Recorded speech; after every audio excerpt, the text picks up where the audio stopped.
Foundation trust न्यास परिषद की बैठक डीसी की अध्यक्षता में 350 करोड़ की योजनाओं को किया गया पारित। आपको बता दें कि धनबाद जिला खनिज फाउंडेशन ट्रस्ट न्यास परिषद की बैठक डीसी वरुण रंजन की अध्यक्षता में संपन्न हुआ। बैठक में डीसी के अलावे डीडीसी शशि प्रकाश सिंह, सांसद सीपी चौधरी, विधायक ढुल्लू महतो, राज सिन्हा, अपर्णा सेनगुप्ता, पूर्णिमा नीरज सिंह, जिला परिषद अध्यक्ष शारदा सिंह, उपाध्यक्ष सहित जिला परिषद सदस्य प्रमुख उपस्थित रहे। बैठक में जिले के विकास को लेकर सभी ने अपनी बात रखी। वहीं विधायक ढुल्लू महतो ने कहा कि डीएमएफटी फंड का खर्च जिला स्तर में होना चाहिए। राज्य सरकार को योजनाएं भेजने पर देरी होती है। जो क्षेत्र का मामला था डीएमएफटी फंड से जो होना है काम, जो विकास होना है, उसमें कहीं न कहीं सरकार के नाकामी के चलते काम धरातल पर नहीं उतर पा रहा है। तो ये दुर्भाग्यपूर्ण है। सरकार तो दूसरे काम में लगा हुआ है, तो यहाँ विकास का काम तो उसको नज़र आएगा ही नहीं। इसलिए हम लोगों ने बात को रखा है, जो मामला हमारे क्षेत्र में जो हम लोग योजना दिए हैं डीएमएफटी फंड में, उसको काम करवाने के लिए। और अभी स्वीकृति कुछ हुआ है, उसको अब कब तक धरातल पर उतारे गए तो हम लोग समझ सकते हैं। मगर हमने एक मामला और उठाया कि जो हर पंचायत, हर क्षेत्र से कोयला चोरी, हजारों ट्रक कोयला चोरी यहाँ पे हो रहा है, उसका टैक्स कहाँ पे जा रहा है, उसका राजस्व जो उठ रहा है वो कहाँ पे पहुँच रहा है, इसका जानकारी या जाँच के लिए हमने डीसी महोदय के माध्यम से बोले कि डीसी साहब से भी कि इसका आप एक कमेटी बना के जाँच कीजिए कि उसका टैक्स, उसका मुआवजा कहाँ पर पहुँच रहा है, ताकि क्षेत्र के जनता को, यहाँ के हर जनप्रतिनिधि को जानकारी और सूचना मिलनी चाहिए कि वो टैक्स कहाँ पे पहुँच रहा है, किस तक पहुँच रहा है और कौन ये करवा रहा है। क्षेत्र से ही इसका राजस्व आता है, कोयला से ही मैक्सिमम 99% राजस्व आता है। इसके लिए धनबाद में ही खर्च होना है, इसलिए इसका हर निर्णय धनबाद के स्तर पर ही होना चाहिए, न कि यहाँ से सरकार तक जाए, लिपापोती में लग जाए और जाने आने में ही साल भर 6 महीना हो जाए, विकास ठप हो। इसके लिए हम लोग चाहते हैं और हम लोग इसका डिमांड भी सारे हमारे सांसद जी और हमारे सारे जितने भी विधायकगण थे, सारे लोग का हम लोगों को कहना है कि इसका जो भी निर्णय हो धनबाद से ही हो। धनबाद विधायक राज सिन्हा ने कहा, योजना पारित बैठक में की जाती है लेकिन फाइलों तक समिति होकर रह जाती है। तालाब के सौंदर्यीकरण को लेकर शिलान्यास किया गया था, सभी घाट को तोड़फोड़ छोड़ दिया गया है। छठ महापर्व को लेकर डीसी के कहे हैं घाट को दुरुस्त किया जाए। मेन है सड़क, बिजली, पानी, स्वास्थ्य, मूल इसी पर रहा। और अभी तक 4 साल में जो भी योजनाएं कागज़ पर तो दिखती हैं, हमारे विधानसभा में 30-35 अनुशंसा पास हो गया है, लेकिन धरातल पर एक भी योजना नहीं उतरा है। ये विषय था। इसमें डीसी साहब ने बताया कि कुछ टेक्निकलिटी थी इसमें, जिसके वजह से यह कार्य नहीं हो पाया है।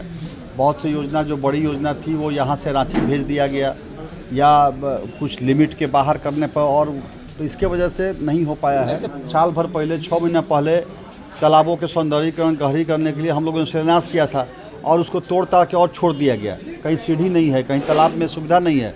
अभी इस विषय को हमने गंभीरता से डीसी साहब को कहा है कि आप कल इस तालाबों के लिए रिव्यू बैठक कीजिए और छठ तक सुविधाजनक तालाब उपलब्ध के में लोगों को सुविधा उपलब्ध हो, इसके आप प्रयास कराइए। इन्होंने आश्वस्त किया कि मैं जल्द ही तालाब पर निर्णय। वहीं सांसद सीपी चौधरी ने कहा कि 1 करोड़ से अधिक राशि की योजनाओं को भी जिला स्तर से पारित करने का काम किया जाना चाहिए, इससे विकास को गति मिलेगी। अभी हम लोगों का अनुशंसा करना है और हम लोग कोई भी योजना, रोड या पानी या स्कूल का कोई भी योजना का अनुशंसा करते हैं, उसके बाद एस्टीमेट बनने के बाद जो 1 करोड़ से अधिक होता है, क्योंकि राज्य में जहाँ तक चला जाता है तो पूरा स्टेट का एक चीफ इंजीनियर पूरे राज्य को देखेगा, जिसके चलते योजना विलम्ब हुआ है। लोगों का आग्रह है कि डीएमएफटी का 1 करोड़ से ऊपर का भी योजना हो तो जिला में इसका निर्णय हो, ताकि योजना को धरातल पर हम लोग ला सकें। डीसी वरुण रंजन ने कहा कि बैठक में 350 करोड़ की योजनाओं को पारित किया गया है। शिक्षा, स्वास्थ्य, बाल विकास परियोजना सहित सभी विभाग के लिए फंड की व्यवस्था किया गया। समय पर पारित योजना धरातल में उतरे। आज जो है हम लोगों के डीएमएफटी के गवर्निंग काउंसिल की बैठक थी, जिसमें जो हम लोगों को आगामी समय के लिए जो योजनाएं हैं उन योजनाओं को पारित किया गया। डीएमएफटी में आज हम लोगों ने करीब 350 करोड़ की योजनाओं जो है उसका प्रस्ताव को आज यहाँ गवर्निंग बॉडी के द्वारा पारित किया गया है, जिसको आगामी आने वाले समय में जिस पे क्रियान्वयन किया जाएगा। जिसमें मुख्यतः जो हम लोगों ने पिछले जो 2-3 महीने में विभिन्न जनप्रतिनिधियों के साथ जो हम लोगों ने बैठकें की थी, साथ ही साथ हमारे जो अलग अलग मुखिया हैं, हमारे जो विभाग के पदाधिकारी हैं, और साथ ही साथ जो ग्राम सभाएं की गई थी उनमें जिस तरह के मुद्दे आए थे उसकी स्क्रूटनी की गई थी और उसको अलग अलग कैटेगरीज में डिवाइड किया गया था।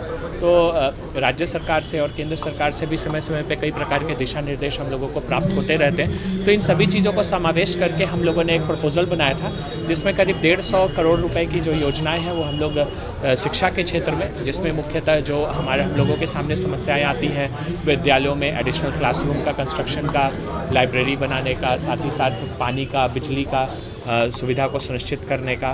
तो 150 करोड़ की योजनाएं करीब शिक्षा प्रक्षेत्र में, साथ ही साथ 50 करोड़ की योजनाएं लगभग जो है हम लोगों ने हेल्थ के क्षेत्र में, जिसमें SNMCH, सदर अस्पताल, CHC, PHC, उनका अपग्रेडेशन, इंफ्रास्ट्रक्चर अपग्रेडेशन, डॉक्टर्स और पैरामेडिक स्टाफ्स को रखने के लिए, इक्विपमेंट्स और नई मशीन्स लगाने के लिए, इन सभी चीज़ों का हम लोगों ने लिया है। उसके अलावा आंगनबाड़ी जो हमारे केंद्र हैं उसमें भी इम्प्रूवमेंट के लिए हम लोगों ने अलग से जो है 50 करोड़ की योजनाओं को पारित किया है। इसके अलावा विभिन्न जनप्रतिनिधियों के माध्यम से माननीय सांसद, माननीय विधायक एवं जो अन्य हमारे मुखियागण हैं, जिला परिषद के सदस्य हैं, उनके माध्यम से भी हम लोगों को कोई प्रकार की योजनाएं जो है वो प्राप्त होते रहती हैं, अनुशंसाएं। तो उनको लेकर के भी हम लोगों ने करीब जो है ग्राम सभा से उन सभी को पारित कराया है और उसमें करीब 100 करोड़ की योजनाएं हम लोग ले रहे हैं। इस तरह कुल जो है 350 करोड़ की योजनाओं को आज GC के द्वारा पारित किया गया है।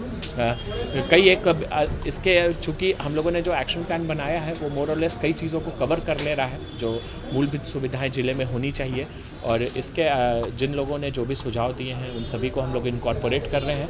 हम लोगों के लिए जो आगे जो मुख्य चैलेंज यही है कि जिन योजनाओं को पारित किया गया उसको समयबद्ध तरीके से उसको क्रियान्वित किया जा सके, और हम लोगों की कोशिश होगी कि अगले 4 से 5 महीने में सभी को हम लोग अपने स्थल पर क्रियान्वित कराने में सक्सेसफुल हों।